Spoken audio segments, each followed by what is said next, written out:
Well, thank you so much. It's a real honor to be here. I'm a neurosurgeon. I'm a brain surgeon, and I usually talk to brain surgeons, so this is a little bit different audience than what I'm used to.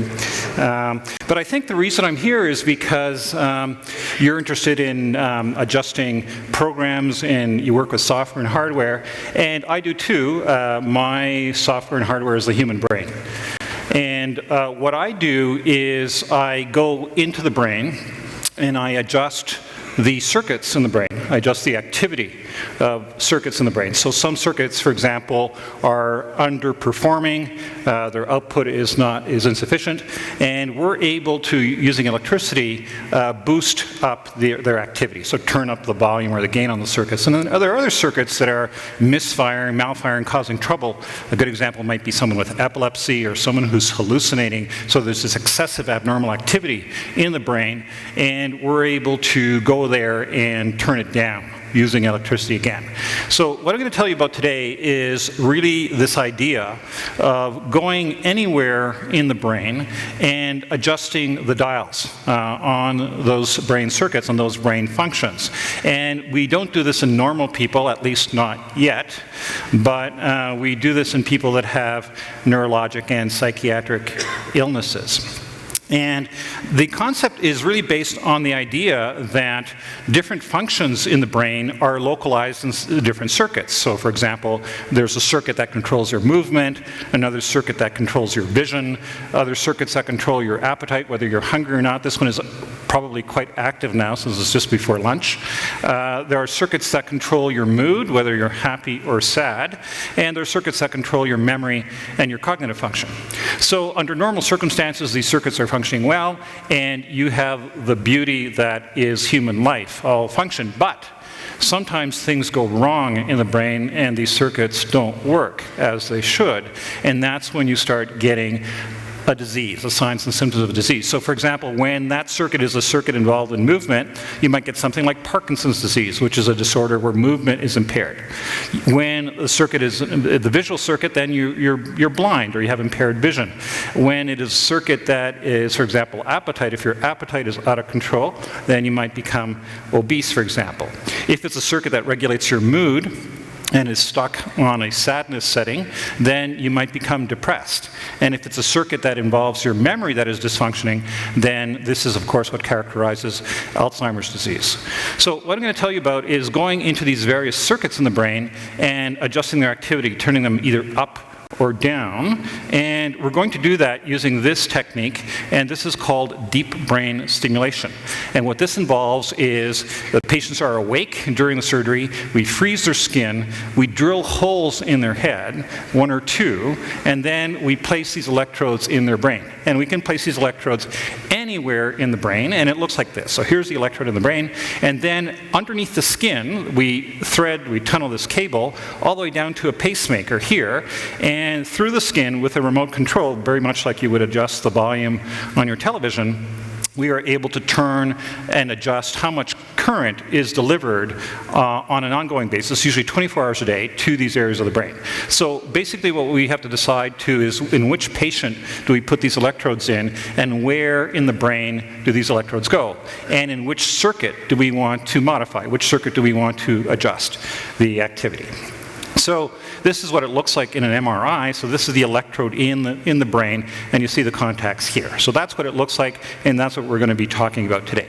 So what I'll do now is I'll give you some examples of how this works. And we started this using treating Parkinson's disease. So as you know, Parkinson's disease is a disorder where you have tremor, you have inability to move very quickly. So this is one of these patients with Parkinson's disease who has these electrodes in their brain. And I'm going to show you what she's like when we have the machine off, when the electrode is not on. And this is her normal Parkinson's state. And then we're going to turn it on, and you'll see the effect of the electricity being delivered to her brain. So it looks something like this. Are you able to touch my finger? So you see that she has some tremor. Put the right inside. Okay. I can't. Can you try to touch my finger? That side's a little better. That side is better, yeah. Very good. We're going to turn it on now. It's on. Just turn it on.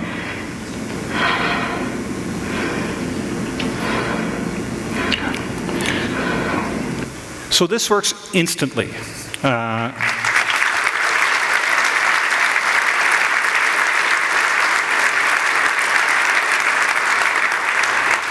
The difference between having tremor and not involves having 25,000 neurons in the brain that are firing at tremor synchrony, and this firing is transmitted all the way through the motor circuit to the spinal cord and to the muscles. So if we use electricity to say, gentlemen, that's enough, we'd like you to stop firing like that, then the tremor goes away. The reason I chose this video, this is an old video, this is from 1995. So as you can see, I was just a boy when this was done, and basically, this is a lady who has had this stimulator on 24 hours a day since 1995. So that's about 21 years. It is on at 130 impulses per second, 130 hertz. So those of you who are very good at math, I'm sure you are, that's 1 billion impulses that these neurons have received in the brain. And if you think of it, even today, so she's on her 5th battery. These batteries last about 4 or 5 years. So every 4 or 5 years, she comes in, we have to freeze her skin, open, take out the battery, put in a new one, and close. Even now, after all this time, as soon as we turn off the stimulation, the tremor comes back immediately, despite these neurons having received 1 billion impulses. And as soon as we turn on the stimulation, it goes away. So these neurons are extremely recalcitrant. They really keep their bad habits, seemingly forever. And this is not a cure, but rather you need the ongoing application of electricity to suppress these symptoms. And what we're really doing is suppressing a pathological output in this particular circuit in the brain that controls movement. So that is an example of using deep brain stimulation to treat a movement disorder and to treat someone with Parkinson's disease. There's an even worse disorder, which is called dystonia, and this is a disorder that affects children, and although their brains look perfectly normal, they end up becoming very twisted. They become paralyzed and twisted, they can't move, they can't walk, and they die because of this disorder. And so the issue is, could we also apply this same kind of technique? Can we find out what circuit is malfunctioning, causing these muscles to twist, and can we intervene in that circuit and try to turn it down and see if that has an impact. And so back in 1997, I was asked to see this little boy who lives in Jerusalem, and he has this dystonia, and he was perfectly normal till the age of 6, and then within 1 year he became crippled with the dystonia. So let me show you what this looks like.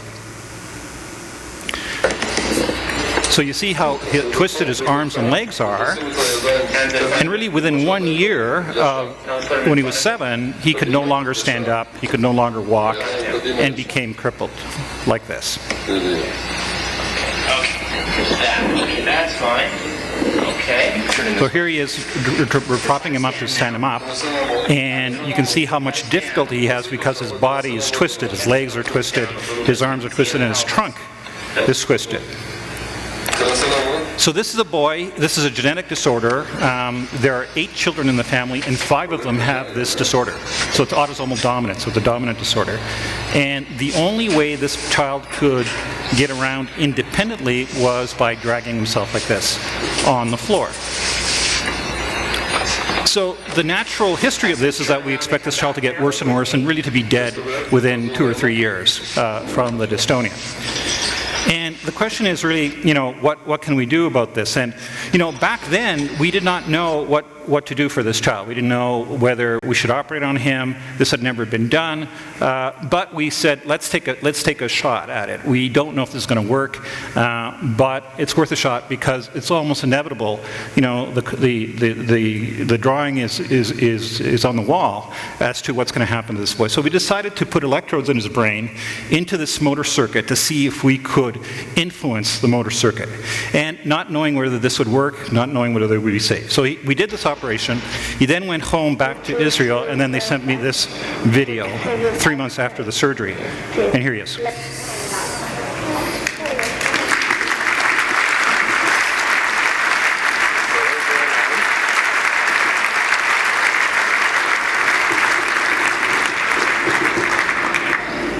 So this boy is now 26. He's married. He went to university, and he's had a normal life. I've now operated on 3 of his brothers and sisters as well, who have the same disorder, and perfectly normal kid in terms of intelligence.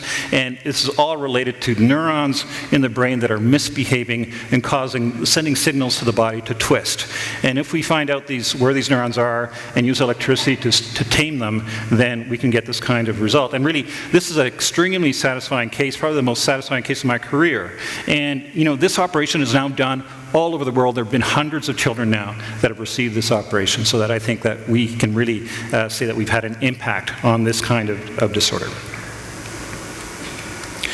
So those are examples of motor disorders, and with the success of surgery for movement disorders like dystonia and so on, then one can imagine that you might be able to apply this to other disorders. And indeed, there are now a list of about 30 disorders where DBS is being looked at, where we are introducing electrodes in different circuits of the brain to see if we can help other things. And there are things like depression, like obsessive compulsive disorder, like Alzheimer's disease, like drug addiction. Can we turn off the urge for drugs, for alcohol, for nicotine? Can we treat cluster headache? Can we treat anorexia, chronic pain? People who have Tourette's syndrome, people who have traumatic brain injury, people who are in a coma, are we able to use electricity to wake up the brain, to turn the brain back on? People with obesity, are we able to place electrodes in the brain to tame appetite? So these are all the various things that are now being looked at in terms of whether DBS could be used to apply within these circuits to influence these disorders. So the next disorder that we took on was depression. And this was based on this finding. We looked at what is different in the brain of people with depression compared to normal patients, and what we found is that there's some areas of the brain that are overactive and other areas that are underactive in depression. So this is a PET scan, a positron emission tomography scan, which measures blood flow. And the areas in red are areas that have more blood flow than normal, and the areas in blue are the areas that have less blood flow than normal. So the way the brain works is that when neurons are active, they draw in blood flow. So there's a coupling between neurologic activity and blood flow. And so in patients with depression, this area of the brain called area 25, they're all numbered, sort of like a paint by color schema. So they're all numbered, and this area of the brain called area 25 is hyperactive. Turns out that area 25 is the sadness center in the brain.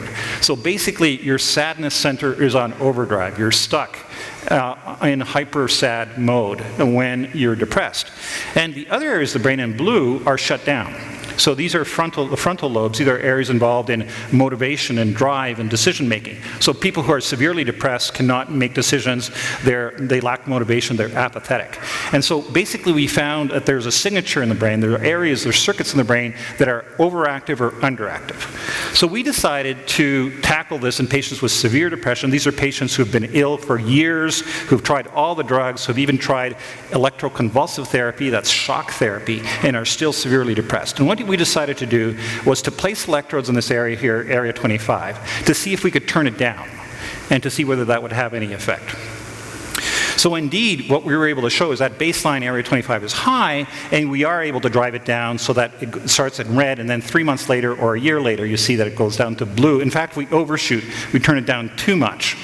And the areas in blue that were shut down before, the frontal lobes, come back online. You see that they're red over here.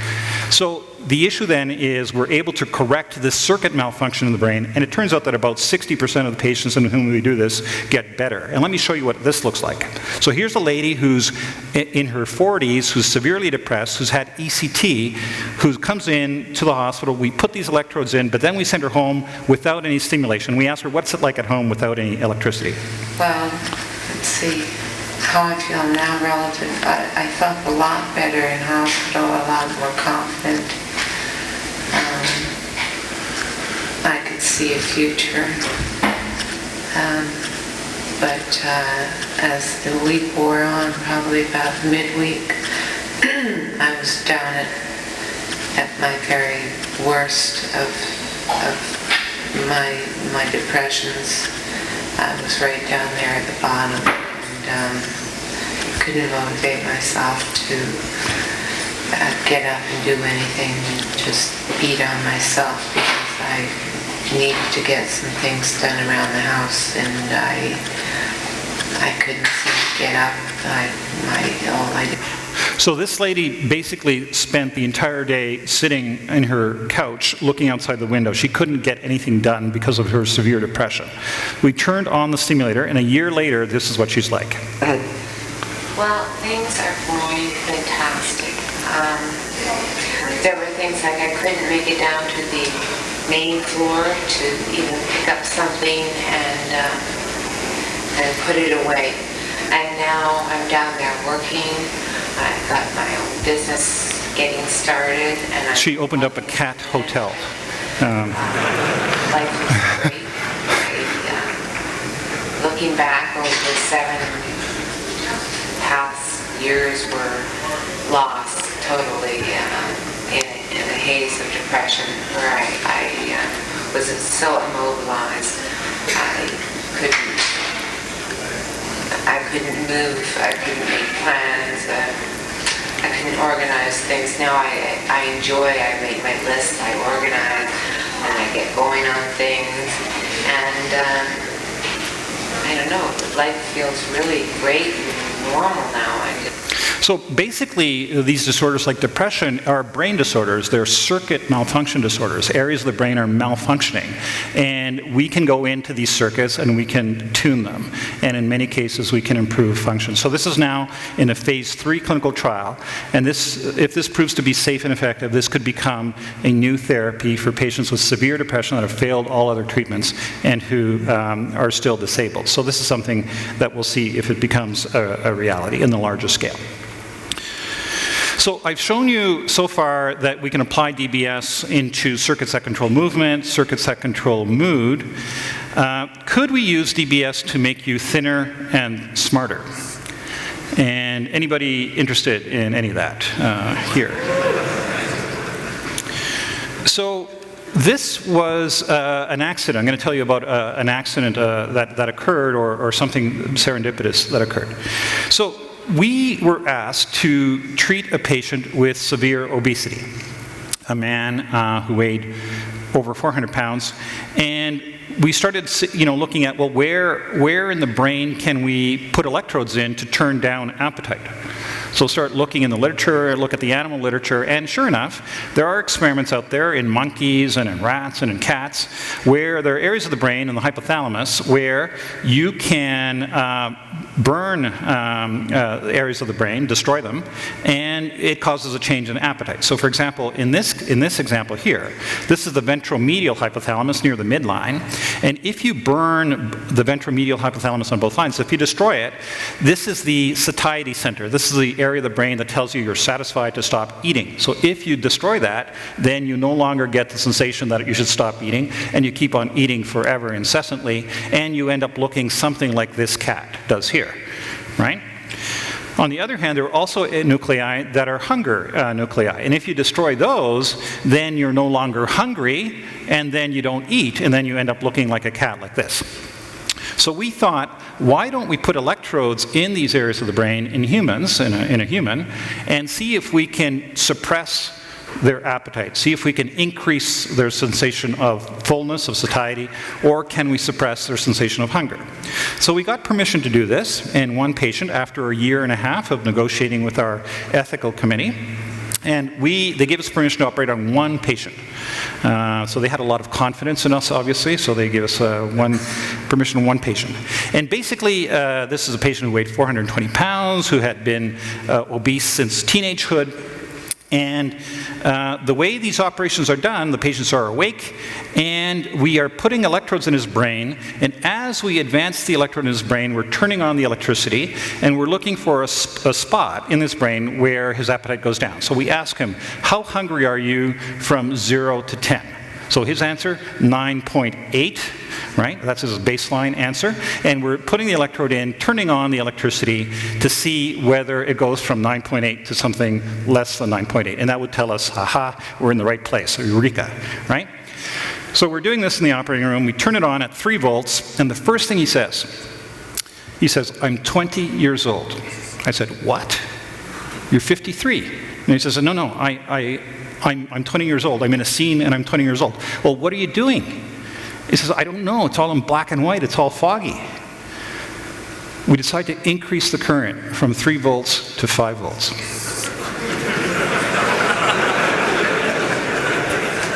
Now the details come in. Oh yeah, I'm 20 years old and I'm walking through a field with my girlfriend, and this is what she's wearing. It's in color. It's a sunny day. He could tell me all the richness of the details of this scene. So we almost immediately forgot about this appetite stuff, and we started concentrating on the memory. And indeed, we weren't able to really find a place where we could suppress his appetite. So we were able to find these places where we could go and get these beautiful memories from the past, but we weren't able to get the appetite. So it turns out that we do this operation, we leave the electrodes in, and then we send him home at a low voltage because, we didn't want to send him home thinking he was 20 and had a beautiful girlfriend. We thought that was inappropriate. So instead, we sent him home with it at a low setting so that he couldn't tell whether it was on or off. All right? Okay. So he goes home, and then he comes back a month later, and we do this neuropsychological testing at baseline, and at 1 month later, it turns out that his ability to remember things shoots through the roof. His ability to remember lists of words, like we give him 20 words and he can just recite them right back. He could never do that before. So basically, we have a huge increase in his verbal memory as a consequence of turning on this stimulator at a very low level. So from this experiment, we figured 3 things. Number 1, that we're able to reach the circuits in the brain that are responsible for memory, and that we're able to use electricity to drive them and increase their function. And immediately, that gave me the idea, why don't we do this in people who have memory problems? Why don't we do this in patients with Alzheimer's disease? So that was the idea for Alzheimer's. So we started off with obesity, ended up doing experiments for Alzheimer's. So we published this paper about we can enhance memory by stimulating the hypothalamus and the fornix. That's where we put the electrodes. And the next day, this was picked up by all the media. My friend was at the airport in London. He said, this is the front page of The Independent. Scientists discover a way to reverse loss of memory. I thought this was a slight overstatement. But anyway, this made the media. We were in Google, and 300 newspapers covered this story about the single obese man who could suddenly remember everything, right? And so turns out nothing much happened for a few months, and then someone sent me this. So they sent me a cartoon from France. And this is a cartoon about a secret agent. It's sort of like a Jason Bourne thing. It's some secret agent who gets involved in some kind of accident, and he becomes totally amnestic. Doesn't know who he is, doesn't know his name, anything like that. So of course he seeks help for this, and he goes to see a psychiatrist and psychotherapist, and he says, I don't know who I am. I've lost my entire memory. Can you help me? She said, sorry, you're out of luck. I can't do anything for you. But as he's walking out, she says, but there's a neurosurgeon in Toronto who's discovered this way of reversing memory. So why don't you go see him, right? So sure enough, so I don't particularly like the way they depict him, but anyway, they do go to Toronto, and he does go under. They have this operation done, and they turn on the stimulation, and then he goes back to the time when he was 8 years old, and he remembers his name, and everything comes back in place, right? So the wonders of neurosurgery, they were able to cure them. Turns out that also this has made it to House, MD. So as you know, House is this cantankerous guy, and House has forgotten this crucial element in the history of a patient, and without that piece of data, the patient's going to die, right? So what is House to do? Anyway, I won't go through the details, but House remembers exactly the right scene, the right time and place. So House can travel in time to exactly the right moment, remember the scene, and of course cure this girl from this terrible fate. So 2 things. I cannot exactly choose which memory is going to come up when I turn this thing on. I cannot travel to the exact point in time and be specific. And secondly, I don't get any royalties from this either as well. But that was the idea basically on this obese man. That was the idea on which to start trying to see whether this could be useful in treating patients with Alzheimer's disease. And so we started treating patients with Alzheimer's disease, and the idea here is that in Alzheimer's disease, it's a disease that eats away at this circuit in the brain, and the circuit starts to malfunction, and then you get the signs and symptoms of Alzheimer's disease. So what we want to do is we want to put electrodes to stimulate this circuit. This is the fornix, this is the structure that we're interested in, and we put the electrode here, and then we hook it up to the battery, and we try to stimulate this circuit, and it looks something like that. So this is the first human being in the world with Alzheimer's disease with an electrode in the brain. And this is not house now, this is the real thing. Okay, so this is now a real patient with Alzheimer's in the operating room, and this is what it looks like. So this lady's 63. Once again, Lozano starts the patients are awake. Flowing into Moira's brain. Moira, we're going to turn this machine on. You tell us if you feel anything, okay? Okay. 5. It looks like there's a group of people. Right. There's some people? I believe that they're people, but Okay. I can't say for sure. Anybody you recognize? Well, it's hard to tell. Hard to tell. Yeah. Is this like a new scene, or is it a scene from your past? I would, oh, jeepers. So this is at a low Is it current. something you've seen before, or is it something brand new? Maybe, Are you feeling warm on? With a few more volts applied, remarkably, the details of the image get sharper. we lived in this palatial place in Scotland where From deep within Moira's brain, a childhood memory surfaces. we just had all kinds of parkland to run around in So and you everything. that just came into your Yeah, mind now? when I saw that, because the way that the picture is, Right. it's grouped. Okay. And I'm pretty sure it's a grouping of my sister and my brother. This vivid memory flash is a sign that Lozano has hit the spot.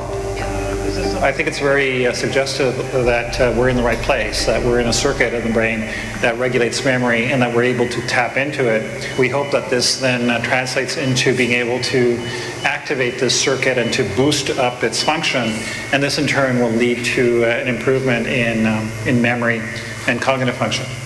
So we see this phenomenon in roughly a third of the patients where we stimulate the circuits in the brain and they get these vivid memories, often from their childhood, that come out. Now, in Alzheimer's, one of the problems is that the brain shuts down, and there are areas of the brain that no longer use glucose, that no longer burn fuel.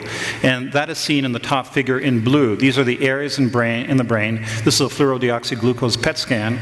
And these are the areas in the brain in Alzheimer's disease that are shut down. And what we've been able to show is that by turning on the electricity, we're able to turn these areas back on. We're able to convince them to use glucose once again. So we find that this is very exciting, because when the brain is not using glucose, it is shut down, it's not working. And we think that a part of Alzheimer's disease might be reversible. We might be able to turn these areas of the brain back on and get them to function again.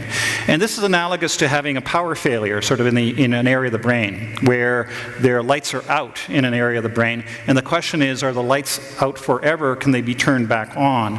And it looks like indeed they can be turned back on. So we think this is very exciting, because it might mean that we might be able to reverse some of the aspects of Alzheimer's disease and get areas of the brain that have been shut down by the disease to once again come back to life.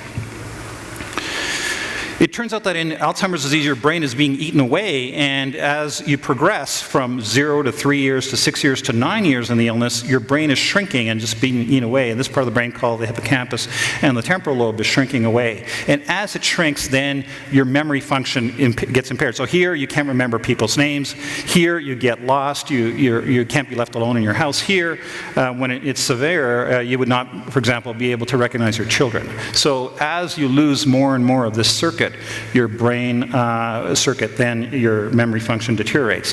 What we've discovered purely by chance is that when we stimulate this circuit of the brain for a year, instead of it shrinking, we can actually get it to grow. So this is an MRI showing before the operation, and this is the hippocampus here, and then a year after. And in fact, I don't know if you can tell, but it's actually gotten a little bit fatter. And this is unheard of in Alzheimer's disease, that you can get the brain to grow, because normally the brain shrinks. So in fact, it looks like we can get the brain to grow. And how could this be? Well, it turns out that if you stimulate the same circuit in an animal, you produce growth factors. So growth factors like brain-derived neurotrophic factor, or VEGF, if you stimulate and wait 2 hours, you see a big rise in growth factors. So it looks like by stimulating this circuit in the brain, we're releasing trophic factors, and the trophic factors are like vitamins, if you like, and they make neurons grow. And we can see that in that we can see neurons that are growing with deep brain stimulation. Here's a normal neuron, and here's a neuron that's been stimulated. You see that there are more branches, which means that the brain is making more connections. And in addition, it looks like we're making more neurons. So this is the hippocampus again. Every time a new cell is born in this experiment, it turns red. When we stimulate, we can make more neurons in the brain. We can make 3 times more neurons. We can grow more nerve cells. So this is very exciting because using electricity, we can repopulate areas of the brain that are damaged. It means that we might be able to reconstruct circuits in the brain that are damaged. And so it's clear that not only do we have an effect on the function of the brain, on the software of the brain, but we also have an effect on the hardware of the brain because we're able to make more neurons. These neurons are able to make more connections, and we think that this then will lead to improved function in these circuits and hopefully in our patients. So in conclusion then, there is a large unmet need. There are millions and millions of patients with these disorders throughout the world. For example, in the United States, there are 6 million people with Alzheimer's disease. 9% of the population is depressed. 1 million people with Parkinsons disease. So there are millions of people with these disorders. And so far, we're not very good at treating them. And certainly, there's nothing that we can do to put the brakes on these disorders. So we need novel interventions. And it looks like using these circuits in the brain and applying electricity can not only change the activity of the circuit, but it might also have a role in repairing some of these circuits that are damaged and maybe making more neurons, repopulating these circuits. It is clear that no area of the brain is safe from neurosurgeons. We can go just about anywhere in the brain. It is safe. These procedures are extremely safe, and we can really go anywhere. We just have to know where to go. We just have to have a strong rationale for going. I've shown you examples of intervening in circuits that control movement. I've shown you examples of circuits that control mood, and then also circuits that control memory function. But indeed, any function of the brain could be modulated, could be adjusted using electrical means. So I foresee that there's going to be a large expansion of indications and many more patients that might be helped. For me, one of the most exciting things is the fact that we work with teams of people in multiple disciplines. So we work with engineers, we work with computer scientists, we work on brain-machine interfaces, having the brain eventually talk to a machine, being able to download, upload information into and out of the brain. This is something that's going to come in the future, and it's working with people like you that's going to make that happen, where there'll be an interface between a computer and a brain so that there can be the flow of information back and forth. I think this is going to come in the years to come, and really working with all these people together to build something that none of us could do by ourselves. And the hope is that if we all work together, that we will be able to help many more people. And so with that, I would like to thank you for your attention, and thank you for the pleasure of being here. Thank you very much.